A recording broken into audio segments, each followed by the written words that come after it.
ఢిల్లీ నుండి వస్తున్న అత్యవసర వార్త ఇది. రాజధాని నగరం ఢిల్లీని ఒక్కసారిగా కుదిపేసింది ఒక శక్తివంతమైన పేలుడు. చారిత్రాత్మక రెడ్ ఫోర్ట్ సమీపంలో జరిగిన ఈ దుర్ఘటనలో కనీసం 8 మంది ప్రాణాలు కోల్పోగా, పలువురు తీవ్రంగా గాయపడ్డారు. ఈ పేలుడు నిన్న సాయంత్రం జనసమ్మర్దం ఎక్కువగా ఉండే ప్రాంతంలో సంభవించింది. ఈ ఘటనతో రాజధానిలో తీవ్ర భయాందోళనలు నెలకొన్నాయి. వెంటనే రంగంలోకి దిగిన భద్రతా బలగాలు సహాయక చర్యలను ముమ్మరం చేశాయి. పోలీసులు, అధికారులు ఘటన స్థలానికి చేరుకుని దర్యాప్తును ప్రారంభించారు. ఈ పేలుడు వెనుక ఉగ్రవాద కోణం ఉందా అనే దానిపై దర్యాప్తు జరుగుతోంది. ప్రస్తుతానికి ఉగ్రవాదాన్ని తోసిపుచ్చలేమని అధికారులు స్పష్టం చేశారు.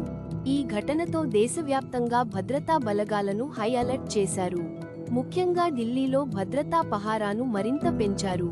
ప్రధానమంత్రి నరేంద్ర మోడీ ఈ పేలుడుపై తీవ్ర దిగ్భ్రాంతి వ్యక్తం చేశారు. మృతుల కుటుంబాలకు ప్రగాఢ్ సానుభూతి తెలిపారు. బాధ్యులెవరినీ వదిలిపెట్టే ప్రసక్తే లేదని, వారిపై కఠిన చర్యలు తీసుకుంటామని ప్రధాని హామీ ఇచ్చారు. దేశ రాజధానిలో, అదీ ఒక కీలకమైన చారిత్రాత్మక ప్రదేశానికి సమీపంలో పేలుడు జరగడం ప్రజల భద్రతపై తీవ్ర ఆందోళనలను రేకెత్తిస్తోంది. ఇది జాతీయ భద్రతకు సంబంధించిన సవాళ్లను మరోసారి గుర్తుచేసింది. ఈ ఘటనను అమెరికా, యూకే, ఫ్రాన్స్ వంటి పలు దేశాల నాయకులు తీవ్రంగా ఖండించారు. భారత్కు తమ పూర్తి మద్దతును ప్రకటించారు.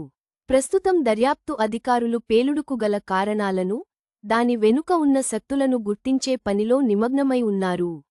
నగర నివాసితులు, సందర్శకులు మరింత అప్రమత్తంగా ఉండాలని సూచించారు. భవిష్యత్తులో ఇలాంటి విపత్తులు జరగకుండా ఉగ్రవాద నిరోధక చర్యలను బలోపేతం చేస్తామని ప్రభుత్వం హామీ ఇచ్చింది. రద్దీగా ఉండే ప్రాంతాల్లో భద్రతను పటిష్టం చేయాల్సిన ఆవశ్యకతను, అత్యవసర ప్రతిస్పందన యొక్క ప్రాముఖ్యతను ఈ ఘటన స్పష్టం చేసింది.